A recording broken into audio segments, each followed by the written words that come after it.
From the Innocence of Father Brown, Secret Garden, Part 3. "I found this," he said, "flung among the bushes 50 yards up the road to Paris. In other words, I found it just where your respectable Mr. Brain threw it when he ran away." There was another silence, but of a new sort. Valentin took the saber, examined it, reflected with unaffected concentration of thought, and then turned a respectful face to O'Brien. "Commandant," he said, "we trust you will always produce this weapon if it is wanted for police examination. Meanwhile," he added, slapping the steel back in the ringing scabbard, "let me return your sword." At the military symbolism of the action, the audience could hardly refrain from applause. For Neil O'Brien, indeed, that gesture was the turning point of existence. By the time he was wandering in the mysterious garden again in the colors of the morning, the tragic futility of his ordinary mien had fallen from him. He was a man with many reasons for happiness. Lord Galloway was a gentleman and had offered him an apology. Lady Margaret was something better than lady, a woman at least, and had perhaps given him something better than an apology as they drifted among the old flower beds before breakfast. The whole company was more light-hearted and humane, for though the riddle of the death remained, the load of suspicion was lifted off them all and sent flying off to Paris with the strange millionaire, a man they hardly knew. The devil was cast out of the house. He had cast himself out. Still the riddle remained, and when O'Brien threw himself on a garden seat beside Dr. Simon, that keenly scientific person at once resumed it.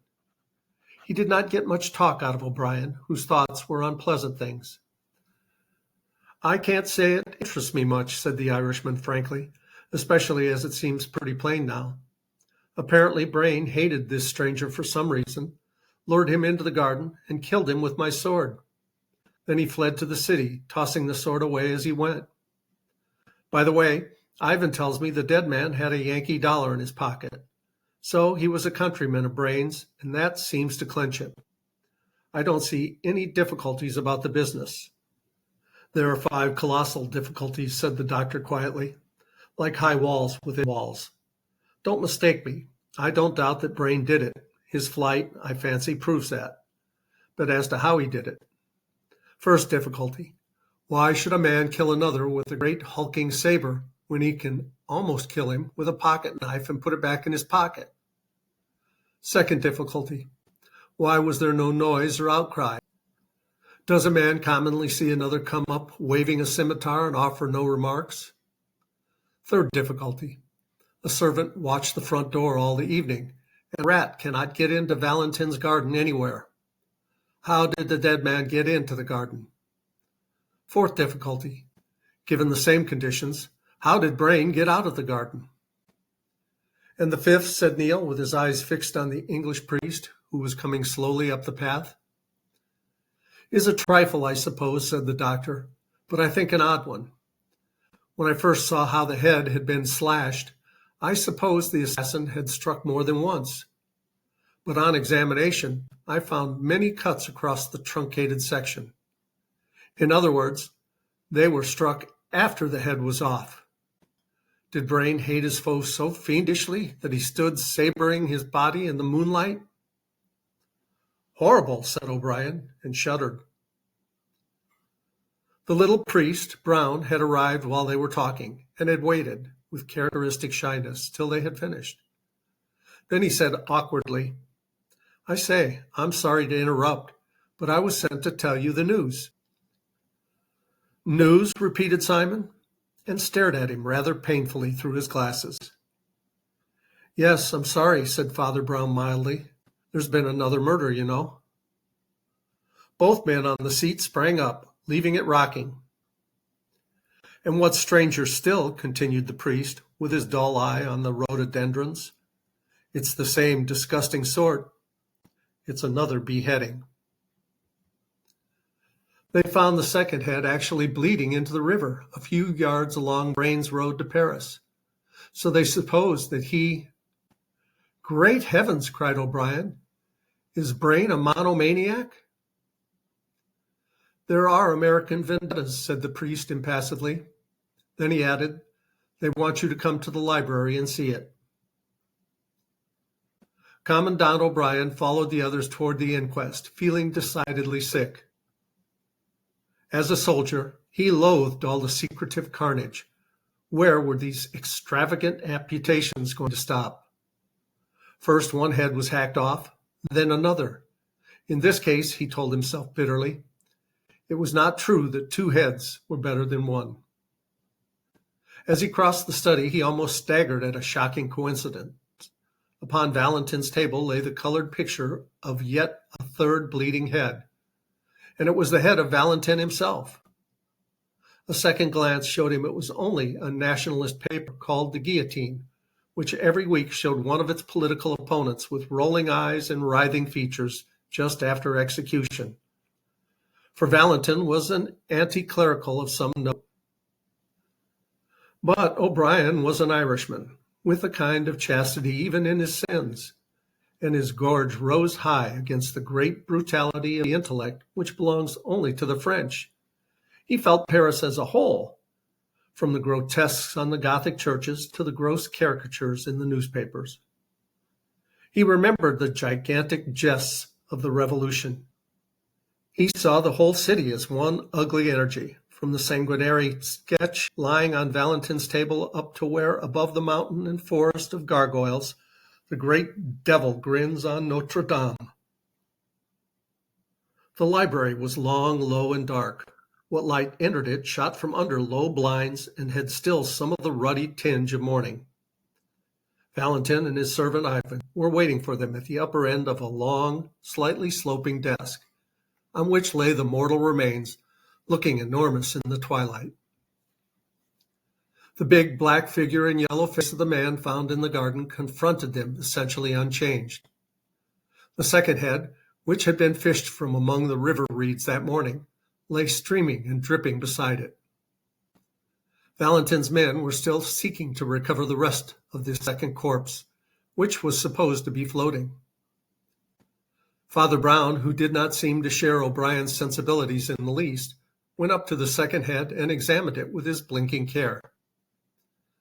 It was little more than a mop of wet white hair, fringed with silver fire in the red and level morning light. The face, which seemed of an ugly, empurpled, and perhaps criminal type, had been much battered against trees or stones as it tossed in the water. "Good morning, Commandant O'Brien," said Valentin with quiet cordiality. "You have heard of Brain's last experiment in butchery, I suppose?" Father Brown was still bending over the head with white hair, and he said without looking up, "I suppose it is quite certain that Brain cut off this head too?" "Well, it seems common sense," said Valentin with his hands in his pockets. "Killed in the same way as the other, found within a few yards of the other, and sliced by the same weapon, which we know he carried away." Yes, I know," replied Father Brown submissively. "Yet, I doubt whether Brain could have cut off this head." "Why not?" inquired Dr. Simon with a rational stare.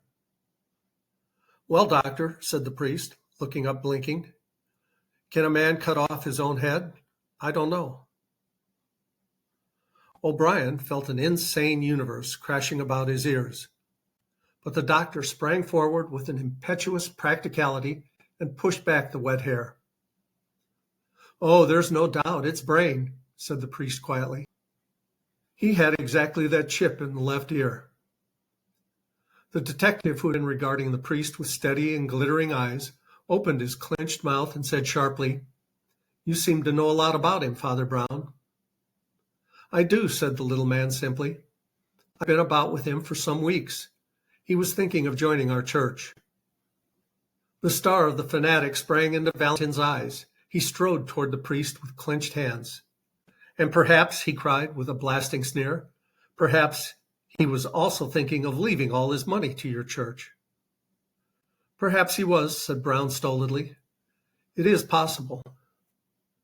"In that case," cried Valentin with a dreadful smile, "you may indeed know a great deal about him, about his life, and about his—" Commandant O'Brien laid a hand on Valentin's arm. "Drop that slanderous rubbish, Valentin," he said, "or there may be more swords yet." But Valentin, under the steady, humble gaze of the priest, had already recovered himself. "Well," he said shortly, "people's private opinions can wait. You gentlemen are still bound by your promise to stay. You must enforce it on yourselves and on each other. Ivan here will tell you anything more you want to know. I must get to business and write to the authorities. We can't keep this quiet any longer. I shall be writing in my study if there is any more news." "Is there any more news, Ivan?" asked Dr. Simon as the chief of police strode out of the room. "Only one more thing, I think, sir," said Ivan, wrinkling up his gray old face. "But that's important too in its way. There's that old buffer you found on the lawn," and he pointed without pretense of reverence at the big black body with the yellow head. "We found out who he is, anyhow." "Indeed!" cried the astonished doctor. "And who is he?" "His name is Arnold Becker," said the under-detective, "though he went by many aliases. He was a wandering sort of scamp and is known to have been in America, so that is where Brain got his knife into him. We didn't have much to do with him ourselves, for he worked mostly in Germany. We've communicated, of course, with the German police, but oddly enough, there was a twin brother of his named Louis Becker, whom we had a great deal to do with. In fact, we found it necessary to guillotine him only yesterday. Well, it's a rum thing, gentlemen, but when I saw that fellow flat on the lawn, I had the greatest jump in my life. If I hadn't seen Louis Becker guillotined with my own eyes, I'd have sworn it was Louis Becker lying there in the grass. Then, of course, I remembered his twin brother in Germany and followed up the clue." The explanatory Ivan stopped for the excellent reason that nobody was listening to him. The commandant and the doctor were both staring at Father Brown, who had sprung stiffly to his feet and was holding his temples tight, like a man in sudden and violent pain. "Stop, stop, stop," he cried. "Stop talking a minute, for I see half. Will God give me strength? Will my brain make the one jump and see all? Heaven help me. I used to be fairly good at thinking. I could paraphrase any page in Aquinas once. Will my head split, or will it see? I see half. I only see half." He buried his head in his hands and stood in a sort of rigid torture of thought or prayer, while the other three could only go on staring at this last prodigy of their wild 12 hours. When Father Brown's hands fell, they showed a face quite fresh and serious, like a child's. He heaved a huge sigh and said, "Let us get this said and done with as quickly as possible. Look here, this will be the quickest way to convince you all of the truth." He turned to the doctor. "Dr. Simon," he said, "you have a strong headpiece, and I've heard you this morning asking the 5 hardest questions about this business. Well, if you will ask them again, I will answer them." Simon's pince-nez dropped from his nose in his doubt and wonder, but he answered at once. "Well, the first question, you know, is why a man should kill another with a clumsy saber at all, when a man can kill with a bodkin." "A man cannot behead with a bodkin," said Brown calmly, "and for this murder, beheading was absolutely necessary." "Why?" asked O'Brien with interest. "And the next question?" asked Father Brown. "Well, why didn't the man cry out or anything?" asked the doctor. "Sabers in gardens are certainly unusual." "Twigs," said the priest gloomily, and turned to the window which looked on the scene of death. No one saw the point of the twigs. Why should they lie on the lawn? Look at it, so far from any tree. They were not snipped off, they were chopped off. The murderer occupied his enemy with some tricks with the saber, showing how he could cut a branch in mid-air or whatnot. Then, while his enemy bent down to see the result, a silent slash, and the head fell. "Well," said the doctor slowly, "that seems plausible enough. But my next 2 questions will stump anyone." The priest stood looking critically out of the window and waited. "You know how all the garden was sealed up like an airtight chamber," went on the doctor. Well, how did the strange man get into the garden? Without turning around, the little priest answered, "There never was any strange man in the garden." There was a silence, and then a sudden cackle of almost childish laughter relieved the strain. The absurdity of Brown's remark moved Ivan to open taunts. "Oh," he cried, "then we didn't lug a great fat corpse onto a sofa last night. He hadn't got into the garden, I suppose." "Got into the garden?" repeated Brown reflectively. "No, not entirely." "Hang it all," cried Simon. "A man gets into a garden, or he doesn't." "Not necessarily," said the priest with a faint smile. "What is the next question, doctor?" "I fancy you're ill," exclaimed Dr. Simon sharply. "But I'll ask the next question if you like. How did Brain get out of the garden?" "He didn't get out of the garden," said the priest, still looking out of the window. "Didn't get out of the garden?" exploded Simon. "Not completely," said Father Brown. Simon shook his fists in a frenzy of French logic. "A man gets out of a garden or he doesn't," he cried. "Not always," said Father Brown. Dr. Simon sprang to his feet impatiently. "I have no time to spare on such senseless talk," he cried angrily.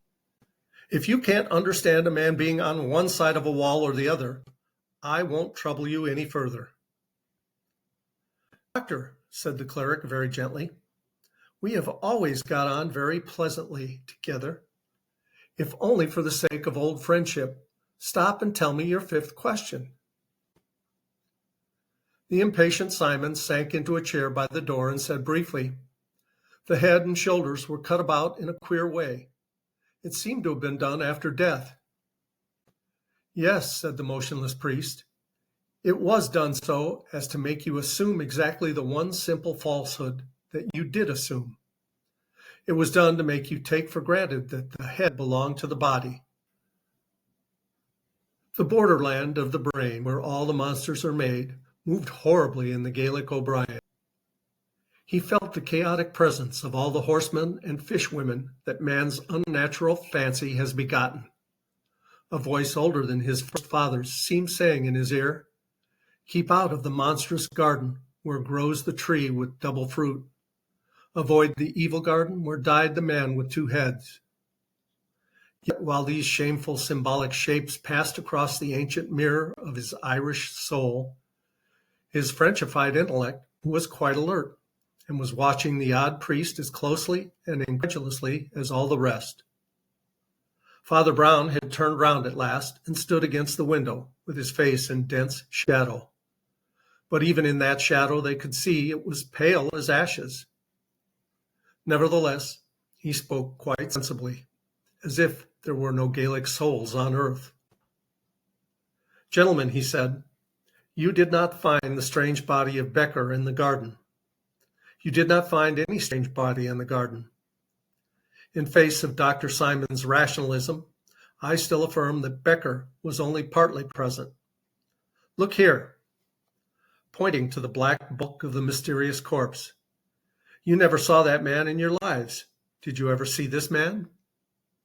He rapidly rolled away the bald yellow head of the unknown and put in its place the white maned head beside it. And there, complete, unified, unmistakably, lay Julius K. Brain. "The murderer," went on Brown quietly, "hacked off his enemy's head and flung the sword far over the wall. But he was too clever to fling the sword only. He flung the head over the wall also. Then he had only to clap on another head to the corpse. And as he insisted on a private inquest, you all imagined a totally new man." "Clap on another head?" said O'Brien, staring. "What other head? Heads don't grow on the garden bushes, do they?" "No," said Father Brown huskily, and looked at his boots. "There is only one place where they grow. They grow in the basket of the guillotine, beside which the chief of police, Aristide Valentin, was standing not an hour before the murder. Oh, my friends, hear me a minute more before you tear me in pieces. Valentin is an honest man, if being mad for an arguable cause is honesty. But did you never see in that cold gray eye of his that he is mad? He would do anything, anything to break what he calls the superstition of the cross. He has fought for it and starved for it, and now he is murdered for it. Brain's crazy millions had hitherto been scattered among so many sects that they did little to alter the balance of things. But Valentin heard a whisper that Brain, like so many scatterbrained skeptics, was drifting to us, and that was quite a different thing. Brain would pour supplies into the impoverished and pugnacious Church of France. He would support 6 nationalist papers like the Guillotine. The battle was already balanced on a point, and the fanatic took flame at the risk. He resolved to destroy the Milliere, and he did it as one would expect the greatest detectives to commit his own crime. He abstracted the severed head of Becker on some criminological excuse and took it home in his official box. He had the last argument with Brain, that Lord Galloway did not hear the end of. That failing, he led him out into the sealed garden, talked about swordsmanship, used twigs and a saber for illustration, and Ivan of the Scar sprang up. "You lunatic," he yelled. "You'll go to my master now. If I take you by—" "Why, I was going there," said Brown heavily. "I must ask him to confess and all that." Driving the unhappy Brown before them, like a hostage or sacrifice, they rushed together into the sudden stillness of Valentin's study. The great detective sat at his desk, apparently too occupied to hear their turbulent entrance. They paused a moment, and then something on the look of that upright and elegant back made the doctor run forward suddenly. A touch and a glance showed him that there was a small box of pills at Valentin's elbow, and that Valentin was dead in his chair. And on the blind face of the suicide was more than the pride of Cato. Well, I hope you like the Father Brown stories. We'll probably read another one here in a week or so. Thanks so much for watching. I love you guys. As Tigger says, ta-ta for now.